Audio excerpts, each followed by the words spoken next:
This broadcast is the property of Codependents Anonymous. Reproduction without written permission from Codependents Anonymous is not permitted. In recovery, I accept myself as I am.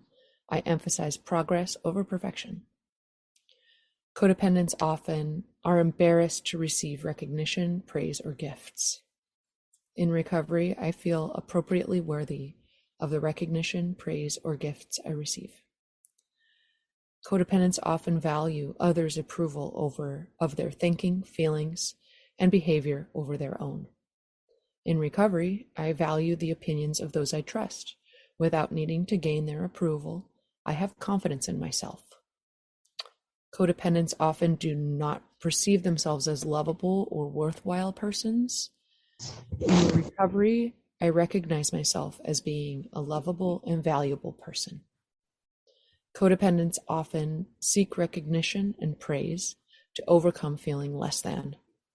In recovery, I seek my own approval first and examine my motivations carefully when I seek approval from others. Pass, and thank you. Thank you, Olive. So for the next slide, if we have somebody from the real life place.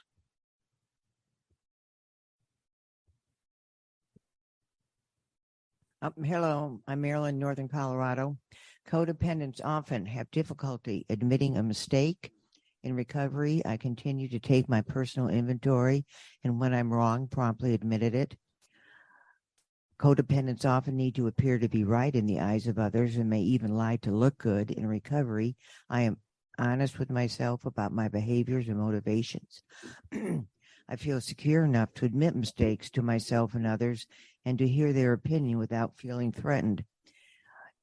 Codependents often are unable to identify or ask for what they need and want. In recovery, I meet my own needs and wants when possible. I reach out for help when it's necessary and appropriate.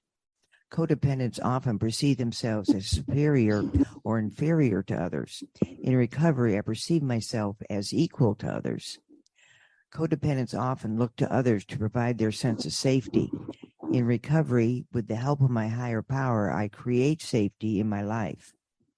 Codependents often have difficulty getting started, meeting deadlines, and completing projects.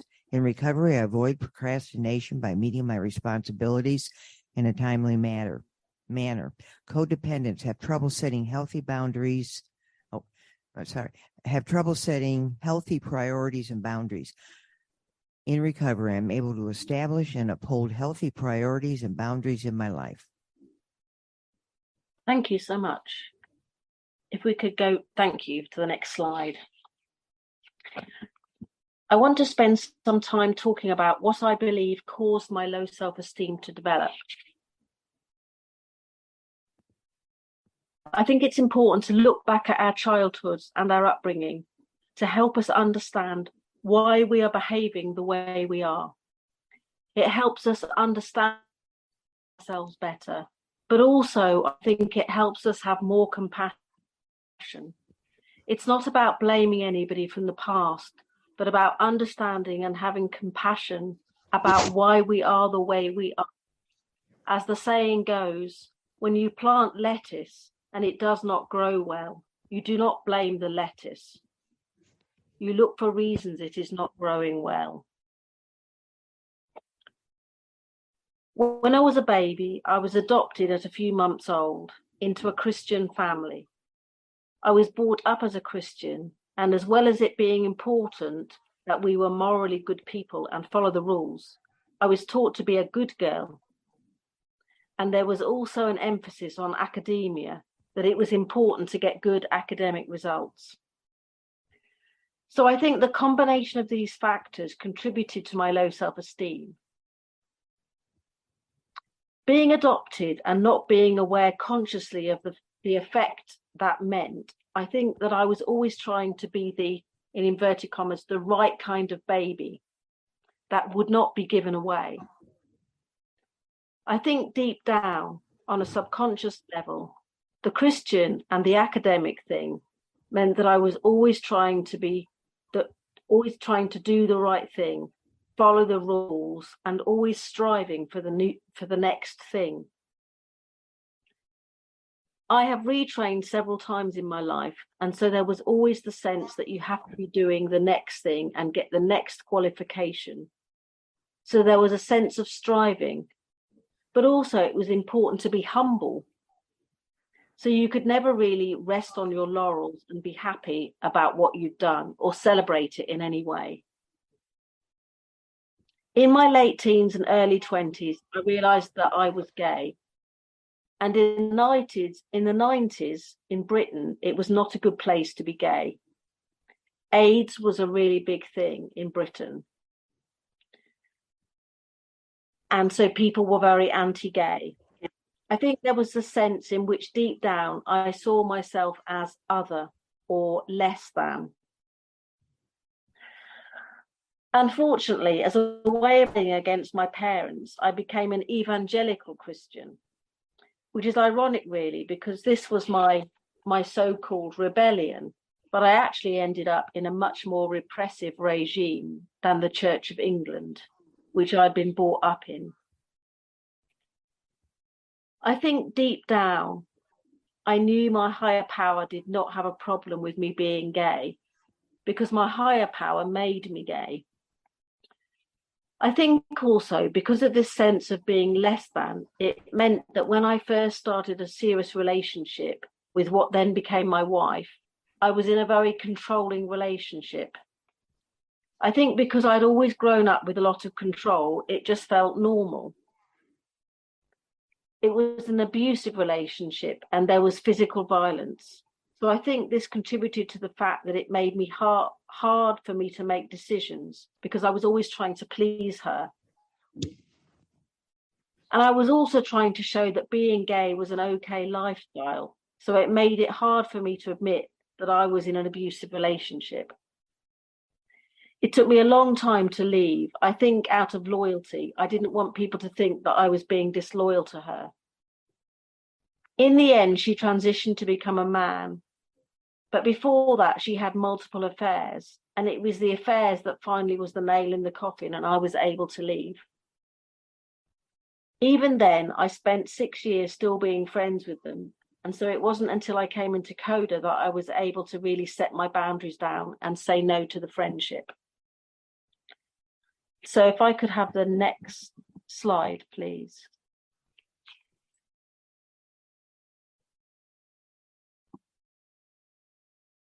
So the next slide is about how the self-esteem showed itself.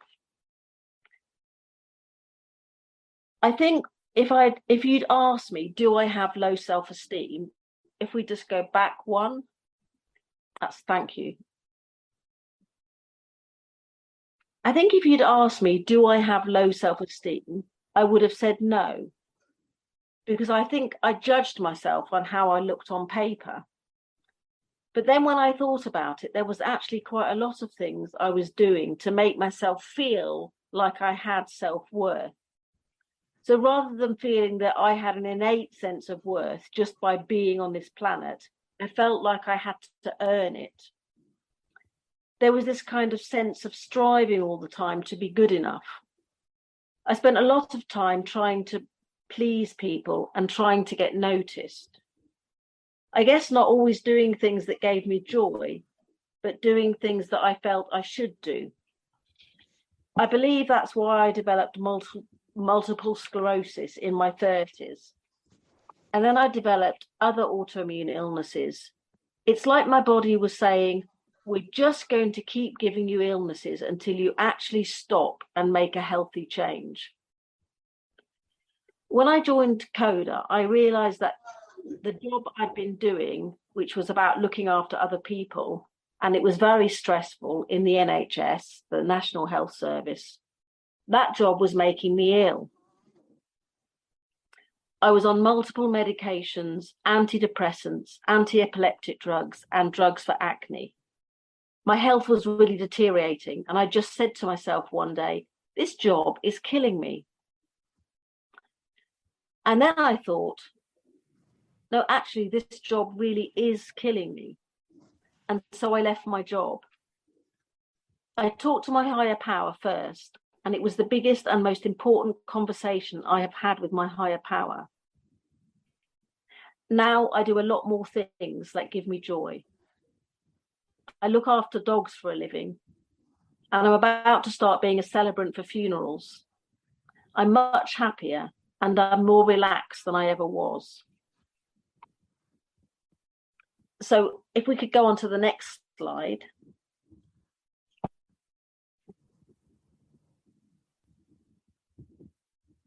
So this isn't on my script, but one of the things that it said in low self-esteem is about setting priorities. And before I created this slide, I decided that I was going to become an animator and make this into an animation. And so I set my standards so high that I actually ended up just using clip art, which is fine. It's perfectly fine. But it's an example of how I would set my standards so high that I end up kind of blocking myself. So this is about one of the things that I used to do when I was always judging people as better or worse than me. What I was aware was that it was like a seesaw. So I would put somebody on a pedestal and they ended up being at the top end of the seesaw and they became like a superhero. I would notice lots of good things about them, the way they did things or what they were wearing, or it could be anything about them really that I would just think was wonderful. It wasn't always romantic relationships, but sometimes it was.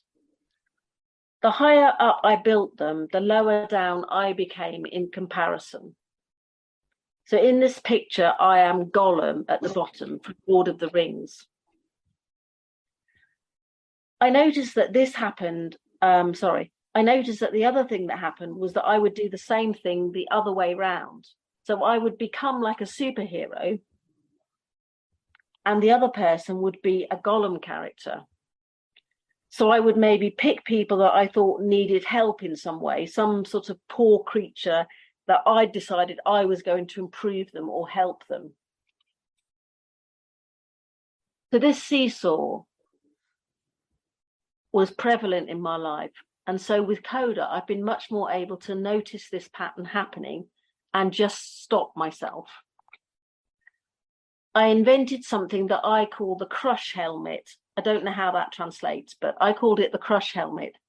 And it's a way of protecting yourself from having crushes or putting someone on a pedestal, to try to have a more balanced approach towards the person and notice things about them that are not so good, not in a nasty way, but just remembering that they're an ordinary person. Like you might admire them for certain things in their life, but you know they're probably still quite grumpy when they wake up. It can be random. Sometimes it might be that you just don't like the top they're wearing. The other thing that I do is that I don't dive in and help people, even though my job in the NHS was to help people. I now, if I see someone I think needs help, then I step back before I try and help them. And nearly every time the person just works out an answer to their problem without me helping them. So if we could go to the next slide. So this is a bit more of the workshop part of it.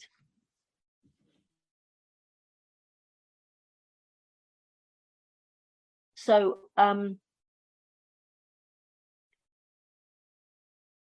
what we have here is I've taken just one of the kind of attributes that we read out earlier. So in this case, I have difficulty making decisions. So the question is, what happens when we try to make a decision? So firstly, what thoughts do I have when I'm making a decision? So I've written down here some of the thoughts that I have when I'm trying to make a decision. I better not do that, or people might be upset. This first thought, I better not do that or people might be upset, shows that what other people think about me is stopping me making a decision. Maybe I'm worried that they'll be angry with me. So then the next thought is, I'll decide another day. I'm too busy today. So I'm delaying the decision. So this kind of procrastination is probably born out of the fact that I'm concerned about what people will think. So it's going back to the first one. The next thought is, I should ask someone for advice first. So this might be out of concern for making the wrong decision and feeling that my own decision is not enough. So I don't really trust my own decision. I have to ask someone else for their thoughts.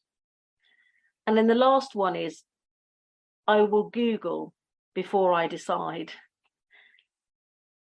And I think this is another kind of procrastination of putting off the answer, putting off the decision. And of course, sometimes it is important to Google things and check the facts. But when you realize that we make thousands of decisions every day, it would be very time consuming to Google all of those decisions.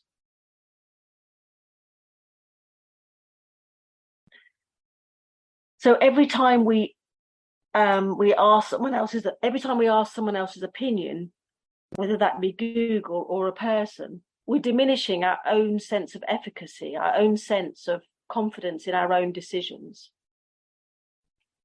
So I would like us now to try a thought experiment. And so I would like you to make a very small decision. So it could be, so not giving up your job, because that's a big one, but maybe I've put an example here is, what will you eat next? What will you do tomorrow? Maybe it's in the break, you have to decide which workshop you're going to go to next, or maybe you haven't decided what's happening with lunch or what you're doing this evening. Just something simple. And so I'm just going to give you, I'm going to time it, and we'll just have like 1 minute to make that decision. And I'm going to time it on my phone.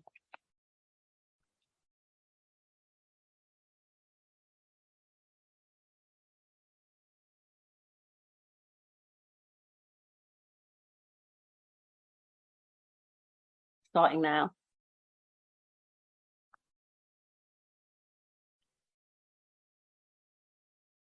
And while you're making that decision, just notice any other thoughts that go through your head.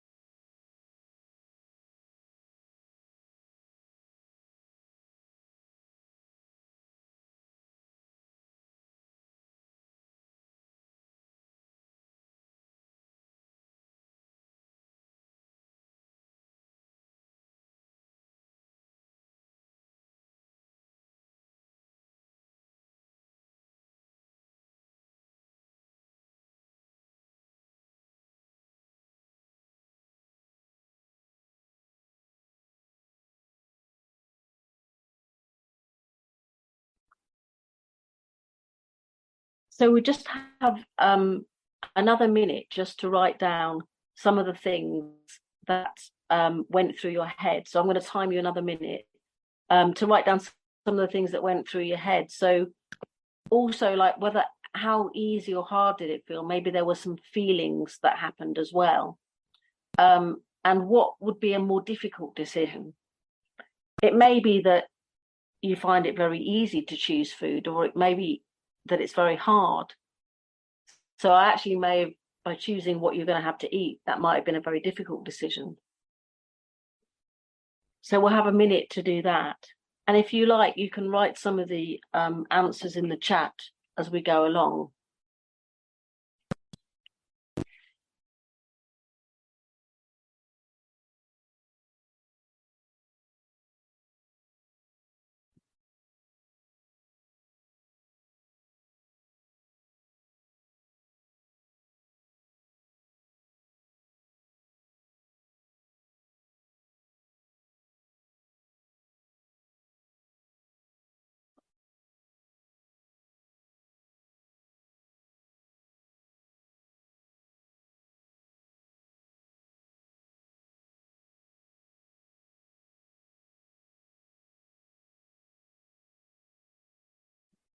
So thank you. Yes, one person said they felt anxious and scared.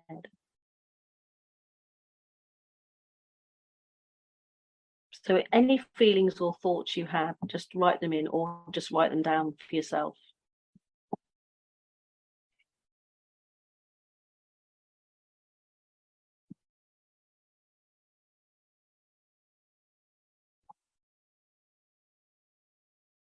Fear of choosing incorrectly,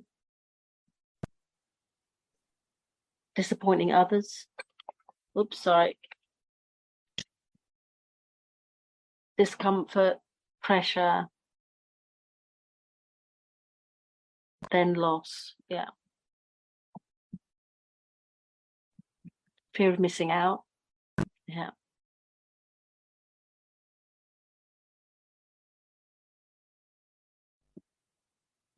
It's great. They're all flooding in, but they're too fast for me to read now. Uncertainty, wanting comfort, procrastinating and then feeling shame.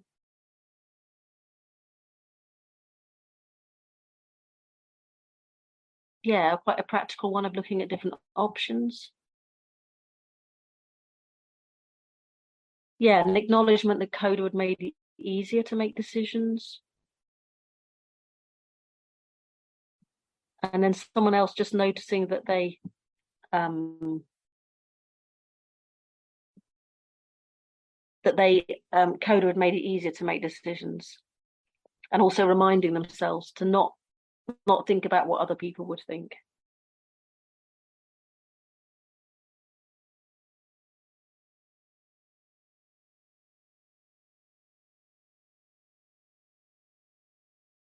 Yeah, so many wonderful responses. Thank you. So I haven't got time to read them all out, but thank you so much for those.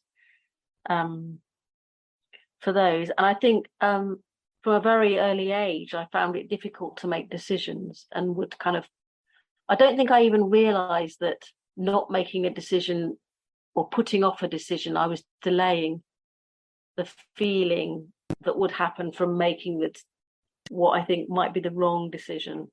So sort of not trusting in myself. Thank you so much for those. I'm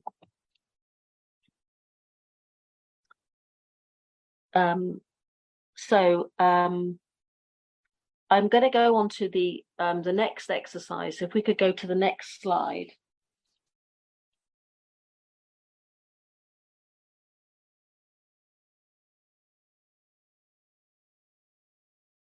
So this one is, I do not perceive myself as lovable or worthwhile person. And the question I want to ask is, what do I do to try and make myself more lovable and worthwhile? So I've written some examples here. I overwork, maybe I try to look different, say yes to someone when I mean no.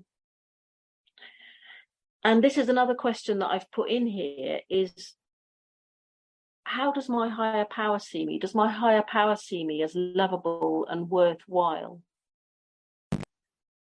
And for me, changing my higher power from the Christian, or at least the Church of England higher power that I had been taught, to the CoDA higher power that was more loving and already considered me worthwhile, that was a complete game changer for me.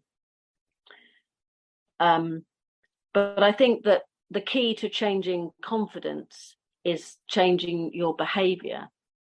So if you are doing things to try and boost your self-esteem and make people see you as okay, then the way to change that is to change your behavior. And the way to change your behavior is to notice what behavior you're doing first. So that wasn't on the script, sorry. So one of the things I was doing was overworking and saying yes instead of saying no. So I'd like you for the next minute to consider this question. What would I do differently if I believed myself to be lovable and worthwhile. So I've put an example here of attend appointments for my health, or say no to a task that I don't want to do. I mentioned earlier about doing things I should do rather than things that gave me joy. That isn't always the same for everybody, but I'm going to time that for 1 minute, and I also have to just stop my video just for 1 minute. So I'll just give you 1 minute for that.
And I'm now going to ask you to do the same again. I think some have already started doing that, is to put into the chat the things that have come up for you. There's some great ones coming up here. Go to bed earlier, stay in the moment, dance. I've given up on making myself lovable and worthwhile. I make my decisions, don't care about others' opinion.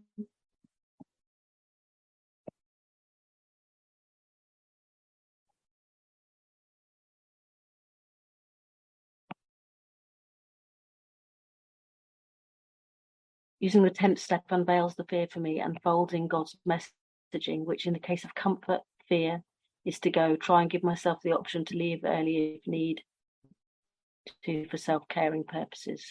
Start new meetings and go to CoDA meetings. The same love and affection I give to others. Timer. Say yes to me. Let go of relationships that are harmful to me. I'm going to put myself first and decide if I want to do it. Not work so hard to win over other people with kindness and presence. Great one. Express what I need and want. Take myself less seriously. Spend more of my time as I please. More relaxed communication to share my reality appropriately. Try to take a job that is suited to me, but the world doesn't understand this personal need. Pray more. Find a partner to share my life with. The world just wants me to work, period, but doesn't understand the job that fits me. Work out and eat healthier friends. There's so many, I can't read them all out. They're amazing. Thank you so much.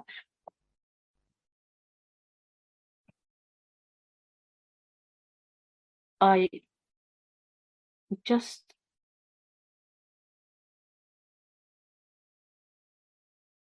want to just see what the next slide. Yeah, so we have some time now to share our thoughts on the 2 exercises before we go on to writing affirmations. And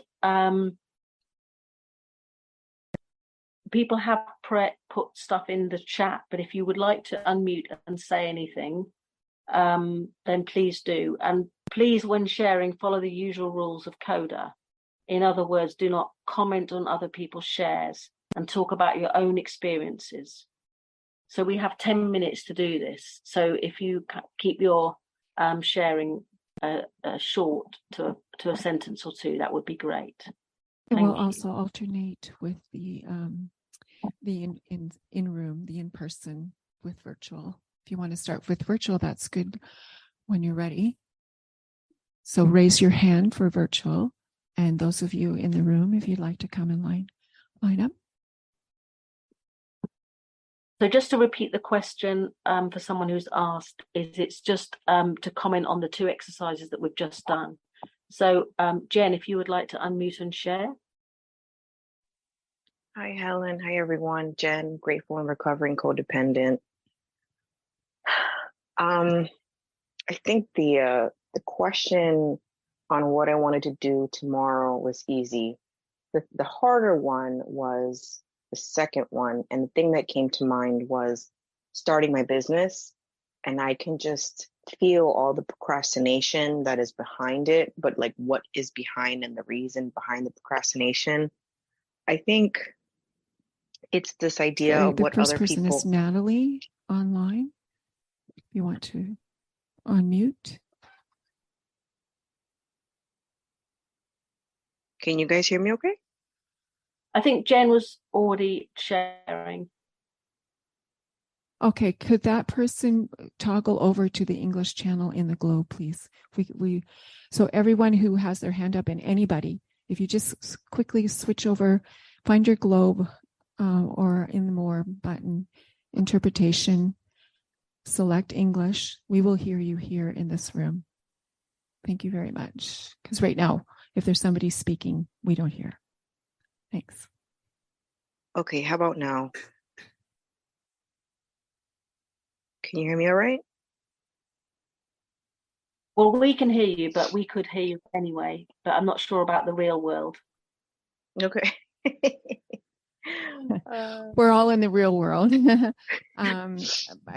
So whoever was just speaking, if you find the Globe or the More button and look for interpretation and then select English. The next time you share, then we in this virtual, in the in-person room, will be able to hear you as well as those in the virtual room. Thanks. Okay, let me see. So is anybody speaking anymore on the virtual world? They are. Okay. Yes. You know what? We don't it's want just to interrupt the virtual world. They're still sharing. So that's the other thing. Sorry. Helen, if you could just let them know that my phone's a little janky and messed up and it doesn't let me finish and like click that. Okay, right. So in-person room, Jen is just saying that she can't get her phone to do that because it's a bit clunky. Okay, so I can let you know when I'm finished. Understood. It'll be quick. Just let us know. Yeah, so Jen, if you'd like to finish what you're saying and then we'll go over to in-person. All right, thank you, Helen. So yeah, just this idea of me wanting to start the business, but behind the procrastination and everything, because it's been kind of just ruminating in my head for such a long time. Here goes my throat chakra clearing and saying the truth, which hello, I'm happy about.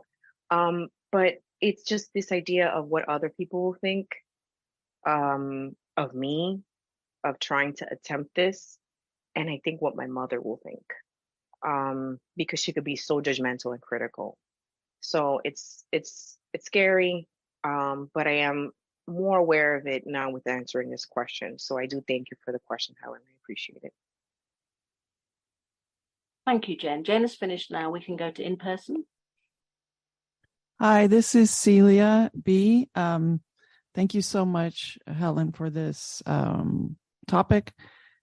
I go to a Saturday meeting where we study these patterns every Saturday. So really, really appreciate this. And I especially appreciate that what you said about the key is to change your confidence, or the key to change your confidence is to change your behavior. And for me, it has to do with slowing down, stepping back, and giving myself time to think about my thoughts and feelings. That's it. Thank you so much. Thank you. So I think, Natalie, you're the next person, if you'd like to unmute. Hello, can you hear me? I can, but can the in-person people hear Natalie? No. So Let me try. just take a moment, everyone online, and can you find the globe on your bottom tray? Or the Now? 3 dot. Yes, Natalie, great. Oh, it looks like it's hooked up to the main audio automatically when I signed into Zoom, but I just changed it to English. That's right. Everybody's going to be hooked into the main audio, but everyone needs to choose. Everyone needs to choose the English channel because it's how we are set up here, because interpretation happens, that everyone needs to choose the English channel. So thanks very much for your patience. So I'm Natalie, I'm codependent. And I really enjoyed your presentation, Helen, and these questions were really hard for me. Something so simple of what to choose, what I'm going to have next, I guess, for example, for lunch. And I decided on a salad, but it really brought me a lot of discomfort. And I realized that my body is telling me that, is trying to tell me, I guess, I need to be more at peace and trust myself, because when it's hard for me to make a decision, or when I'm stressed out, my chest tightens up. And so I really related to what you said about your body and how it was trying to tell you that you need to slow down. And then, trusting myself, it's something I really have to work on. And so I really appreciate your presentation. Thank you. Thank you so much, Natalie. If we go back to the in-person room. I am Darlene, codependent. So these were very difficult for me as well. And when I asked myself, what would I do differently? I've been working on these questions, but I really appreciate the time, just even the 60 seconds to just sit with it again. And I found myself answering things like, what would I be doing different? Well, I'd actually be living. I would be happy. I would do all these things. And the question is, what the heck does that mean? What does that look like? What is the behavior? And then I came up with do things that bring me joy, things that I enjoy. And I have that list. And it's very difficult for me to tap into that currently in my life. And so I appreciate the space. And so if you have any pearls of wisdom in that kind of a challenge when we get to Q&A, or if you have that time, I'd appreciate it. Thank you for letting me share. Thank you. Thank you. Liz, would you like to go next? Thank you. Yes. My name is Liz. I am a recovering codependent. When we were journaling about what happens when I try to make a decision, I was very controlled in a long-term relationship down to what I would wear. And I find now it's taken many years for me to even develop a sense of style. But even now, and there goes the throat, when I'm shopping and I find something that I love, my initial thought is, oh, it'll bring too much attention. And I frequently put things back. So I really tried to go outside of my comfort zone in buying and wearing nice things. And yet, again, there are so many times when I'll be shopping and I will keep putting things back instead of picking them up, instead of buying them. I have been able to push through that and develop a more colorful wardrobe that is many times a lot of fun. Thanks. Thank you so much, Liz. Will we go back to in-person?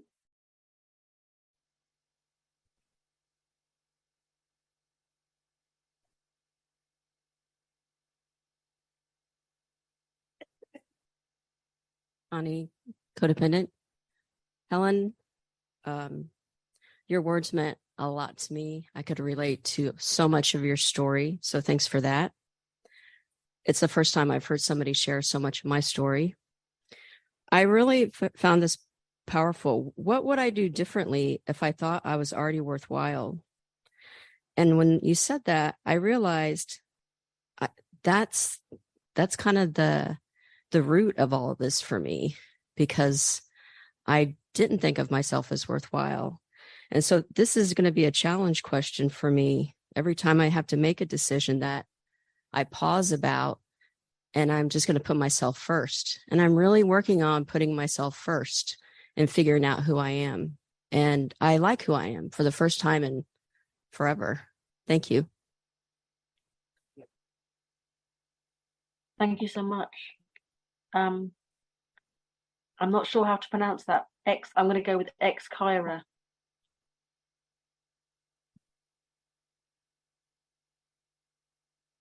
You need to unmute. This question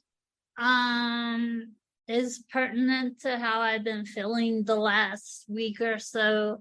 I just started CoDA 3 weeks ago, and I answered the questions on page 30 and 31 in the CoDA Blue Book about the neglect and abuse from childhood. And so many memories came back and are still raw inside me, that I don't really feel lovable and worthwhile yet. And I remember both my parents were very immature and didn't know how to love each other or love me. And my mom told me that my friends weren't really my friends. They just came to visit me when all their other friends were too busy. So I was feeling suicidal yesterday and thinking about going to the mental hospital. And I'm considering going to buy Wellbutrin over the counter to see if that can make me feel better. I haven't connected with my higher power yet. And that's really all I had to say. Thank you, and welcome to CoDA. If we go back to the in-person room, we only have a couple more minutes to share, so just to be aware of that. If we go back to the in-person room.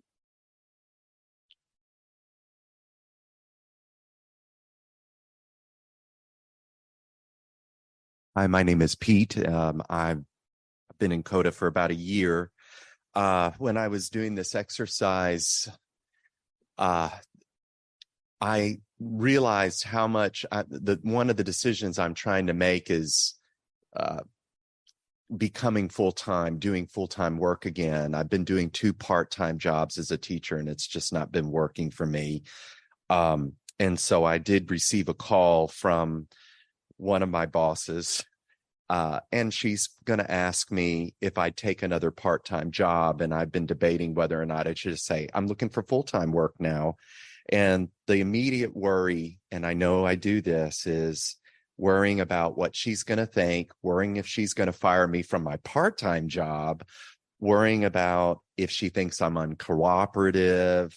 And just, it's basically worrying about what other people think of me, and that she's going to be mad.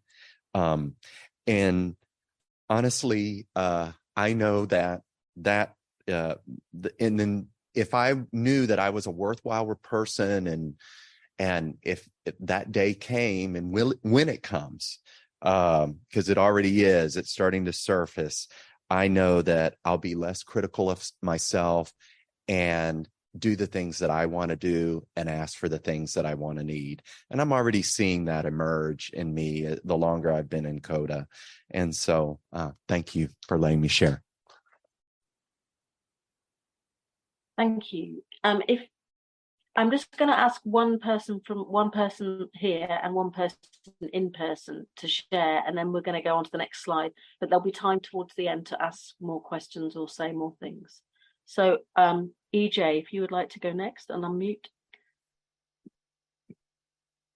Okay, EJ here, CoDA member at large in Discovery and Recovery, and myself in the sharing of this topic in progress.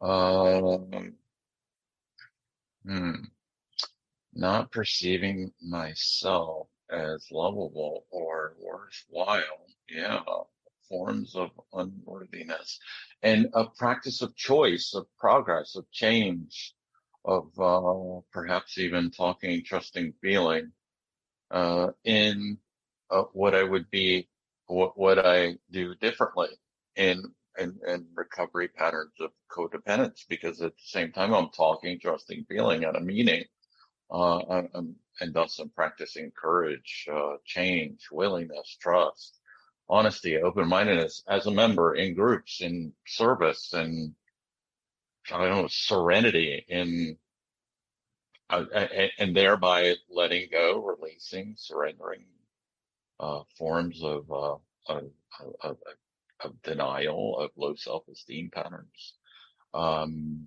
In this share, in this meeting, in this group, in this fellowship, and all a matter of recognizing I'm practicing forms of some choice, greater choice, and even discernment in this moment and for the rest of the day.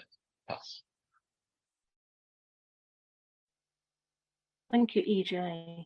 And if we'll have one last share from the in-person room.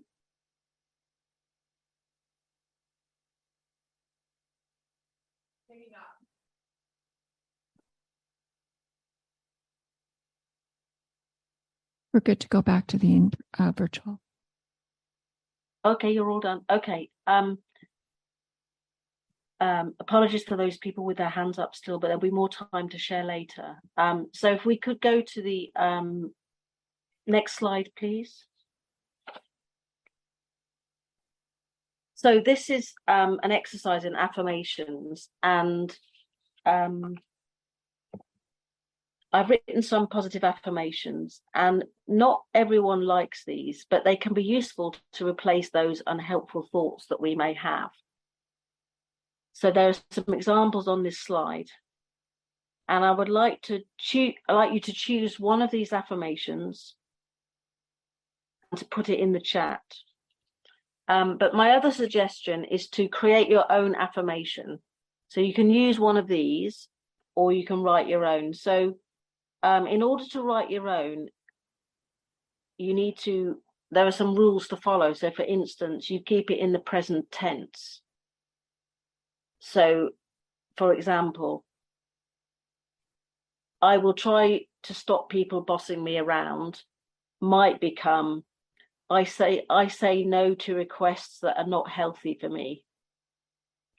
So the first one, like I will try to stop people bossing me around. It kind of like, you see that it's kind of got negative words in it. So it becomes, I say no to requests that are not healthy for me. But ultimately, you can write what you want because it's your brain. So you can have whatever you want in there. So we have some time for those two. We'll have a little bit of time for those of you to think about what might be a positive affirmation, and then to write it in the chat.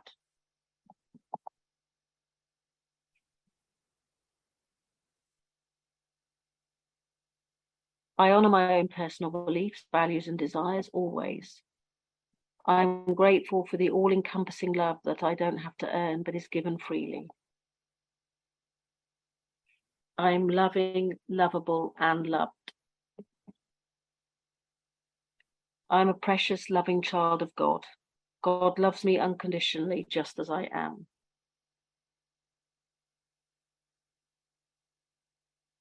I am not my story.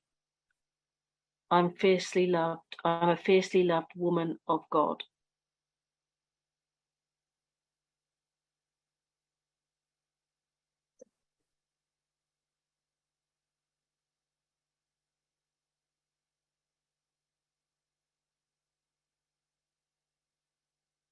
I am capable of caring for my overall well-being. I make decisions in the best interest of my inner child. My feelings are right. I am healthy, whole, and complete. I'm important and I matter. I am grateful to be one with the universe. I am safe. I am enough. I can thrive wherever I am. As my self-love increases, I accept love from others with ease. I'm creating a healthy atmosphere of love and acceptance. I like to use the recovery patterns as affirmations. I choose to seek my own approval first and examine my motivations carefully when I notice myself seeking approval. I am worthy of being liked and loved as I am a likable and lovable person. I love myself. I honor my beliefs and values and desires. I take responsibility for myself. I am not perfect. I'm precious. There's nothing wrong with me, nor has there ever been anything wrong with me. Wished I loved myself, just not there yet. I notice myself first and then others. I am free to make decisions. I enjoy my own company.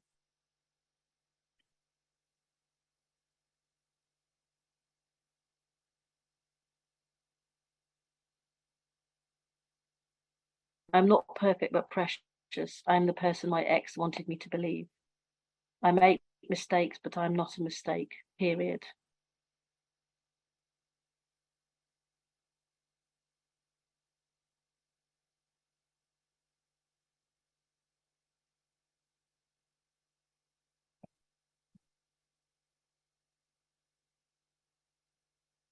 These are wonderful. Thank you so much for these.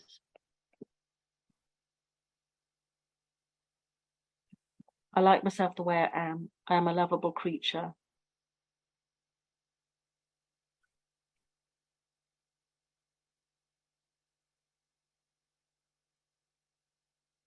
I have confidence in sunshine. I have confidence in rain. I have confidence in me. I am not a victim.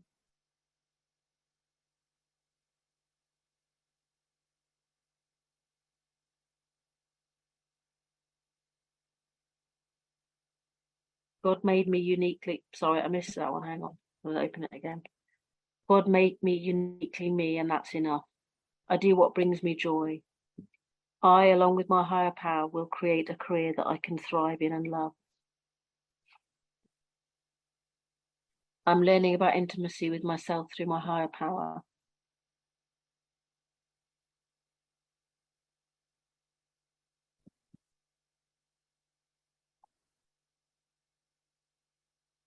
And if I could just make a comment at this point about one of the ways to write an affirmation is to use what I call a present continuous.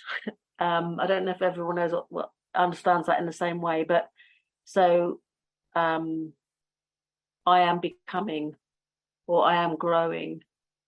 So it allows that kind of movement, if you like. So if you're thinking, well, I'm not there yet, I'm not confident yet, then the affirmation might be every day I'm becoming more confident. So let's see. I'm enough. I have enough. I do enough. I overcome challenges with ease. It takes courage to work on myself. I am courageous.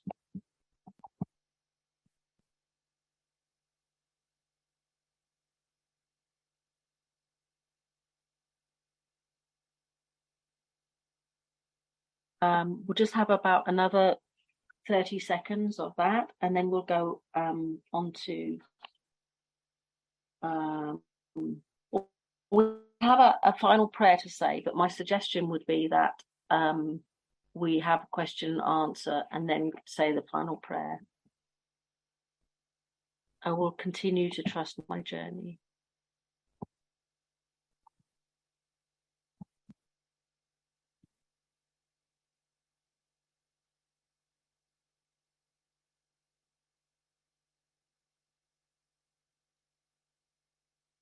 I'm exactly who God made me to be, and that's enough. I'm becoming more self-confident. I can establish and uphold healthy priorities and boundaries in my life.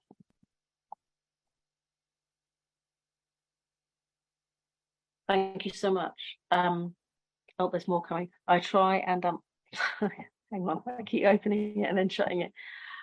I try and I'm free to try something different if I choose to.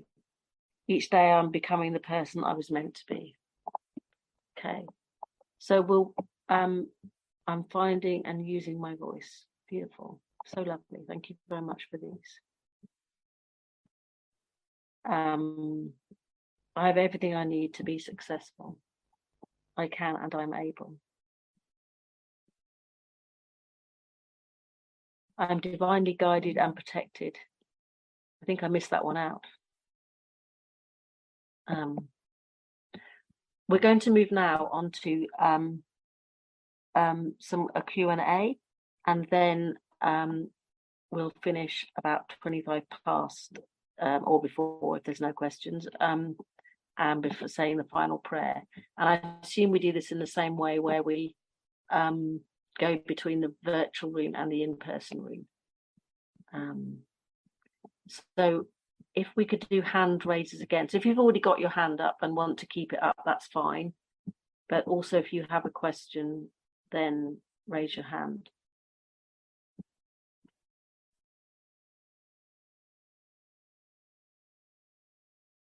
So Alyssa, would you like to either say something or ask a question? Yeah, thank you, Helen. Alyssa, codependent.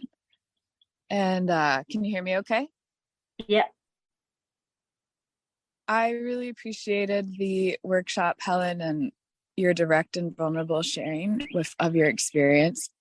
I also appreciated the guided workshop, and it helps me with my self-attunement, because as a codependent, that's something in my recovery that I'm working on, is how to tune into myself more and not be so automatically tuning into others. And so that self-attunement is wonderful, and what we were doing as we were thinking about the prompts. And I wanted to share something that's really helped me with my self-attunement. Going to meetings and having all the sharing of my groups and having that group conscience has been really powerful. And for me, that attunement to answer these questions means that I have to be in my inner dialogue. And if in the past, before my recovery, my inner dialogue was really shameful and it wasn't very compassionate. And so I just really appreciate the program and what you've laid out in these questions. And it's really helped me to go through some self-compassion work and some reparenting work, so that as I'm answering these questions, and kind of like you've talked about, like stopping myself from putting somebody on a pedestal, and these helpful things that help me in my recovery, I have to trust my inner dialogue. And so really grateful for the program, the structure, the patterns of recovery, and adding in there that self-compassion and reparenting work has been vital for me to trust my inner dialogue as I learn to tune in and think about this stuff. So really appreciate it. Thanks again. Thank you, Alyssa. Thank you for sharing. I don't think there was a question, so I'm going to not answer anything there. Would we like to go to in person?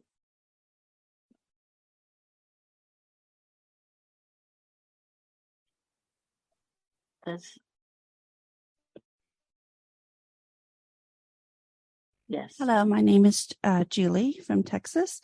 I'm a grateful codependent. I just wanted to share the affirmation I wrote. I guess the way that my low self-esteem shows up the most is that giving away my time, and hence my life to others over doing something that I want. So my affirmation that I wrote is, this is my life, and I claim it today and all my future days in their entirety. Thank you. Thank you so much. David, would you like to say something? Unmute and share. Can you come back to me in a minute? Thank you. Sure. Susan, would you like to go next?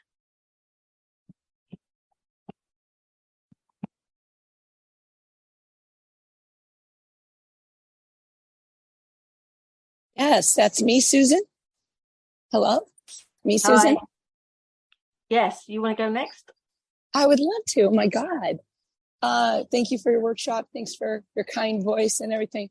I think I just want to share my affirmation. Hi, Susan. If I was Susan, thank you for sharing. If I could just interrupt a minute, I'm sorry. I would like if you can toggle yourself into the English channel, and we will be able to hear you in the in-person room. It's just how our system is set up. Okay, and so interpretation, presentation, and English. Yeah. Right, done. And you're talking to somebody not tech savvy, so that's a miracle. Did it work? That's good. And I also just want to mention to the people in the room, cameras over there, they'll see you straight on if you want. All right, can you hear me? I loved your affirmation. So if I was not afraid, I wrote a poem about that once. Time to read it. Is that, and I thought that if I felt lovable and I would walk around, and if people didn't like me or rejected me, I would have such a sense of wholeness. I would be okay. So the affirmation is, I am whole and complete in myself, and nothing adds to or takes away from that. I am centered in a higher power, and I am enough. Thank you very much. Pass. Thank you, Susan. Can we go to the in-person room now?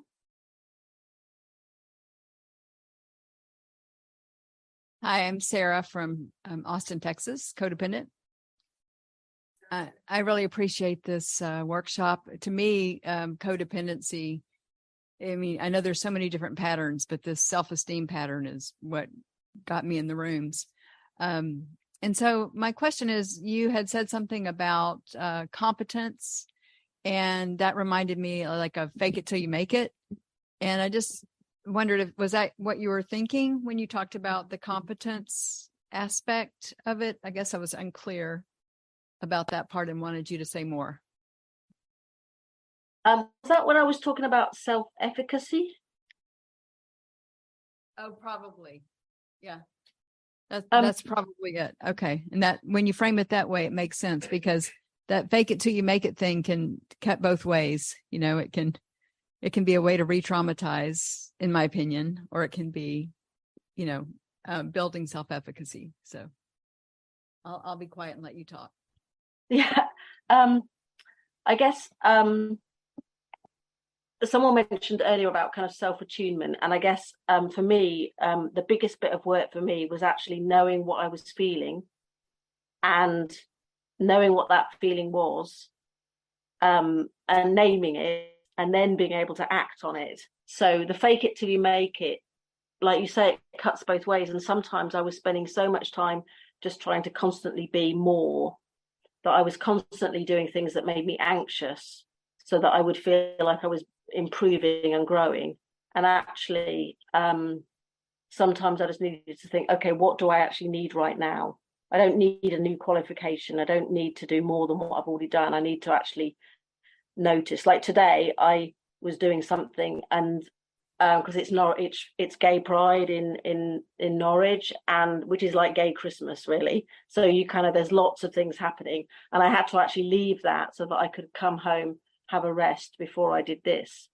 And before that, I wouldn't have been able to do that. But also, it is about trusting yourself. So when I was on the parade today and I had to leave the parade, I sort of thought, well, I don't want to let down the people on the parade, but there's like thousands of people and they managed without me. But I was trusting, I wasn't going to fake it. I wasn't going to pretend I was feeling okay. And I just had to say to people, look, I'm really sorry, but I've got to go home because I'm feeling really, it's too hot here. I need to go and sit down before the next thing. So I don't know if that answers your question, but I think it is a bit about, sometimes we can increase confidence by pushing ourselves through the anxiety. but sometimes we're actually just making ourselves really anxious, and we need to just like, I think my girlfriend said this thing, which was Mount Everest is full of people who set off, full of the bodies of people who set off with great intentions, and everyone just needs to calm the fuck down. So I just quite like that, because it's kind of like, we don't always have to do this amazing thing, you know, to get confident. We're already precious and free. So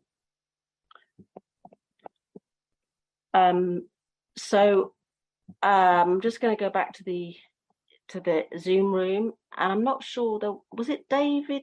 It looks like David's next, but somebody said they wanted me to come back. Yeah, so Yeah, David, was do you me. want to go? Yeah.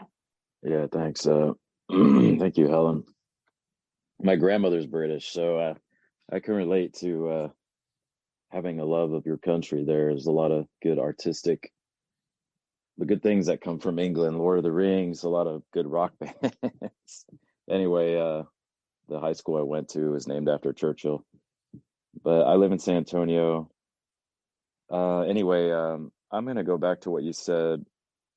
I feel, what was it? Creating affirmations about, not affirmations. How can I be more lovable to myself or something like that? I don't remember the slide, but I'm just going to refer back to what I put in the chat, that I'm having trouble finding work that is meaningful to myself. What was that slide you talked about? What was that slide about again? There was a bit where I said, how would I behave if I woke up tomorrow and I was already believed I was lovable? Right, that one. So I would take work that, reflects love for myself, because I'm studying, because you talked about how the job was like killing you. I mean, all the jobs that I've had, they've just not been the right fit. And there's just this constant clash in the world between, we need to survive and make money, which is because I live with my parents, even though I'm 36, and I know it's inappropriate for me to be living with them at my age, but it's mainly because of this issue of, there's this tension between, well, I need to take any job so I can get out of here, but at the same time, so many of these jobs are just not the right fit. And obviously there's many reasons. Anyway, without getting into a long discussion, I guess, I don't know. It's one thing for me to say, I should take the job,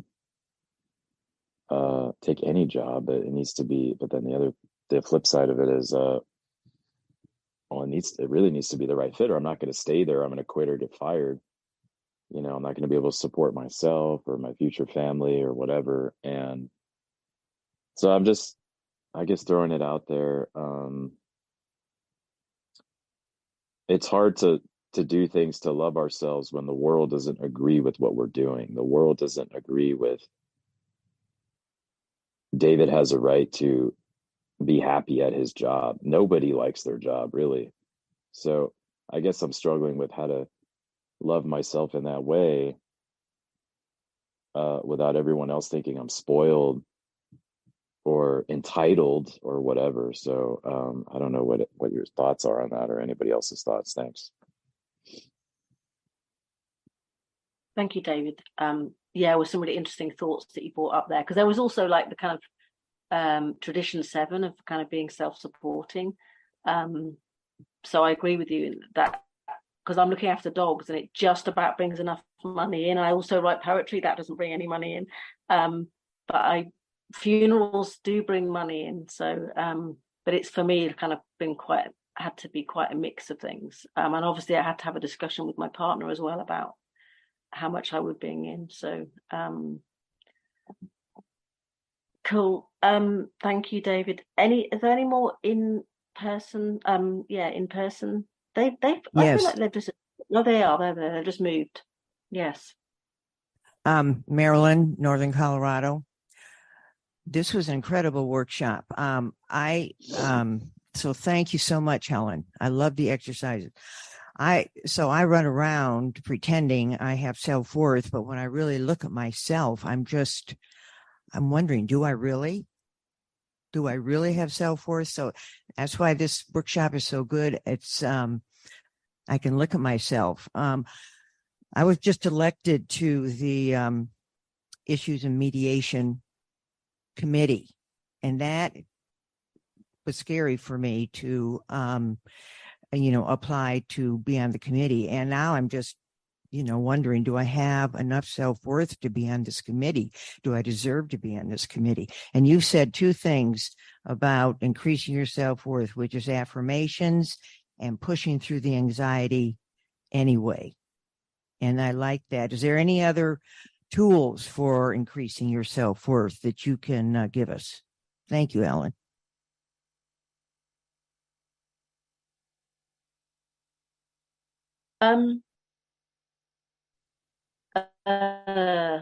Well, I think the pushing through the anxiety is the thing that I kind of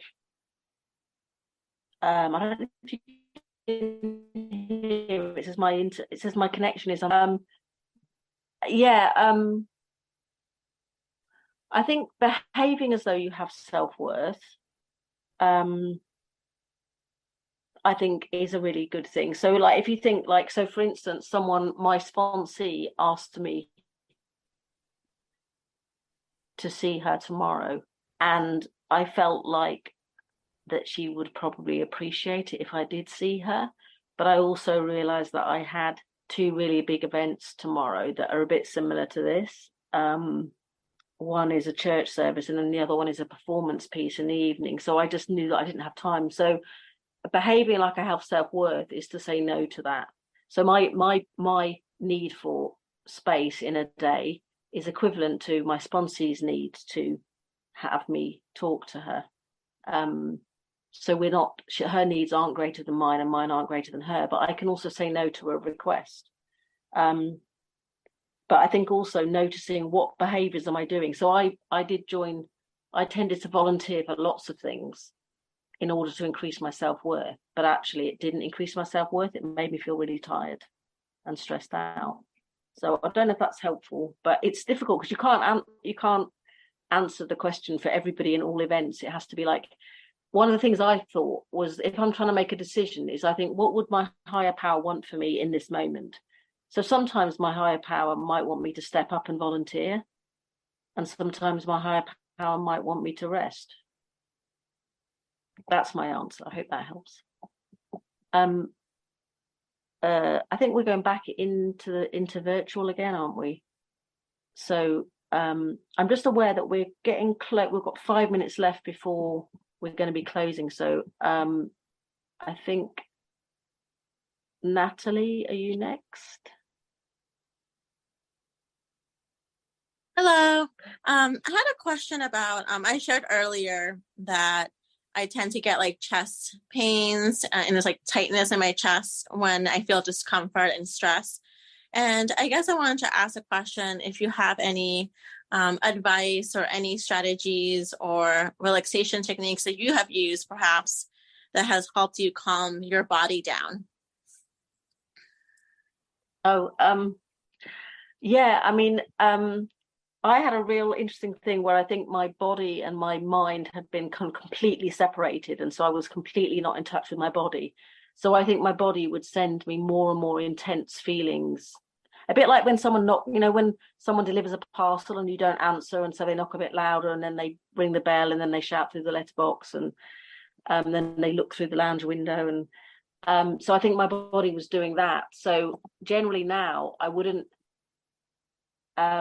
probably be noticing that feeling, but also allowing, not necessarily trying to get rid of it, but allowing the feeling to be there, and just kind of, but also what really helped me was having a loving higher power. So when I was feeling stressed, instead of thinking, oh, I should be able to calm down, I would have my higher power kind of, who's like a dog with big wings, who would come and envelop me and say, oh, you're really stressed right now, and I really feel for you. You seem to be really hurting. And that kind of helped me, because I think before that I felt like I should somehow not have to have this. I should somehow be able to overcome this feeling and not have it. That's my answer. So if we go back to the in-person, if there's anybody else.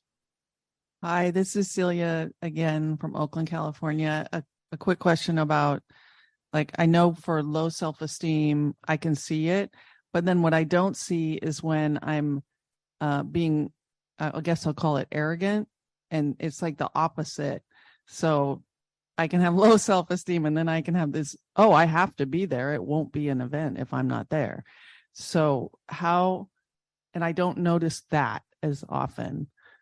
Any recommendations on how to notice that? I don't know. I'm probably so unaware that I don't even know when I'm being arrogant. I don't know. I think it's interesting because one of the things that happened was when I used to do this Saturday morning group, and I used to chair it because it made me feel like my self-esteem was, made me feel more worthwhile. And then I noticed that some weeks there were more people, and I decided that was because of me, that I was chairing it so well that more people came. And then one week, not many people came. So I decided that it was because I'd done a bad job the week before. So I think that helped me kind of think, actually, it's not all about me. So it detached me slightly from it. And like when I do church services, I'm I think you call it Unitarian Universalist in America, but I'm a Unitarian. And so I run church services and I try and prepare as best I can, but then write everything down so that someone else, if I was run over by a bus, someone else could do it. But also at the end of the day, it's about my higher power working, sort of channeling through me to help people. And it's not, try and make it not all about me, but it's a very difficult balance to get, I think, to how to know when you've raised your self-esteem enough so that you're not arrogant. I think that's a really interesting question. I might have a think. I might do think about it and do another workshop on arrogance maybe or something. I can't remember which one. Are we back to in person now? I think, aren't we? Is that right? No, I think we're no. I can just see somebody walking up to the mic and then going away again. Yeah, it's virtual. Virtual now. Okay, so Robert, you're next. Hi, I'm Robert, and I'm from Texas, and I struggle with codependence. I just wanted to share something that a sponsor suggested to me as far as how to incorporate affirmations the best way. And that was what she started with, was having me say in front of the mirror, I like myself. I like myself, I like myself, I like myself 5 times. And then change that to, I like you, Robert. I like you, Robert. And I like you, Robert. It was really hard. And then, change that to, I love myself. I love you, Robert. And it was really hard initially to be able to look at myself and say those things. Initially, I'd stand in front of the mirror, but I wouldn't look at myself and say those things. It did definitely get easier. And then I had a list of affirmations in front of the mirror as well that I would continue to do after that. But just starting with those 2 things was really helpful.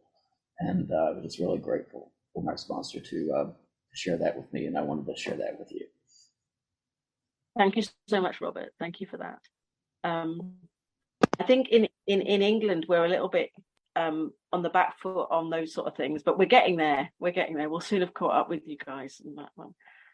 But thank you for sharing that. So back to in person. Ani again, CoDA, codependent, Tampa, Florida. What was your journey from fear to a loving romantic relationship like? I'm slightly confused by the question. Do you mean like when I had the really bad relationship with my wife, and then I found someone who wasn't bad? Is that what Correct. You mean? Right. Okay. I actually met my partner at church, which doesn't happen. Lesbians don't meet at church in Britain. Not really much. I think possibly I actually met her before I was in CoDA, but I think it was so difficult coming out of that relationship with my wife, and it took so many years to really heal from that. I don't think I really have time to answer that. But I'm happy to share my email and be contacted about it later. But it took a lot. It took a really long time because I was with her for 18 years. So every year I learned, you know. I think we've got some weird feedback. People mute. It may be Petra.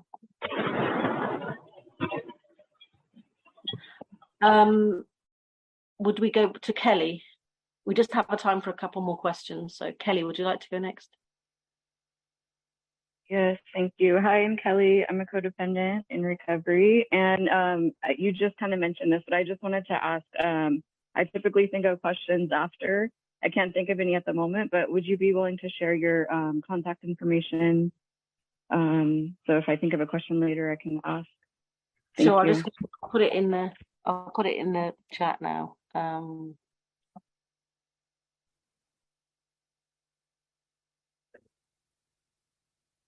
Right, I've just put that in. Okay, so if we go back to in person.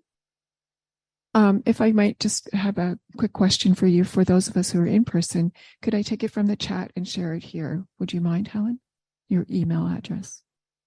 Yeah, sure. Yeah. Thank you. Oh, so I've actually spelled it wrong. I put a comma before. It should say .com. Obviously, it should say .com, not comma, com. Thank you, Helen. I'm Kathy L. from Illinois, grateful, recovering codependent. I love the questions that you used to be able to come up with your workshop. Do you have questions for some of the other low self-esteem patterns that we could use? I could have. They were kind of used from my kind of therapy background, but I think they work well in CoDA. But I'd happy to do that. If you wanted to email me, I'll think of some for the others. Yeah. Thank you. Yes, Uta. Hello. Nice to see you. Hi, Helen. Great to see you. Am I audible? I can hear you, but that doesn't mean anyone else can. I don't know. Yes, I just wanted to check if I'm audible. Confirming you're fine in person too, Uta. Thank you so much, Carol. Yeah, Uta, gratefully recovering from codependence. Yeah, really beautiful to see you, Helen, and thank you so much for your sharing. And yeah, I've just done the conference for 5 days, and what I noticed about my self-esteem is my self-esteem was blocked through being locked in and trapped in shame and blame habit, in feeling a victim, and thus paralyzing myself in that role and not realizing I can step up, I can show up, and I can experiment with taking action. And it was just so palpable and so sensory. I could feel it in my body, in the blame and shame thoughts when I felt somebody was saying something which was not right and breaking some traditions, and I got really upset and I was trapped in the blame and shame thoughts. Instead of showing up and making a better suggestion or applying myself and crafting emotion or calling a point of order, and just basically showing up for what I believe. And there was a beautiful situation for me to discover that self-esteem is also being confident and saying, one day at a time, one moment at a time, I will step away from the blame and shame, and I will be giving myself the permission to experiment. Sorry that I'm having not a clear question, but my question to you is also, do you think making the decision of starting to sponsor after going through the 12 steps is something which has helped you to gain confidence? Thank you, pass. I don't think it helped me gain confidence, but I think it helped me keep going with the program, because I think I was a bit like someone doing a 5K and deciding they were never going to exercise again or something. I think it made me kind of keep going. So when I'm working with a sponsee, it just, when they're telling me the steps, it reminds me. So like if a sponsee's on step 1, I'm like, oh yeah, and I look back at what I wrote, and also I can see how much I've changed since I wrote that like 2 years ago, kind of thing. yeah, I don't think I would do it in order to gain confidence, but I might do it in order to keep working the program. So thank you for your question. No, thank you for your comments before that.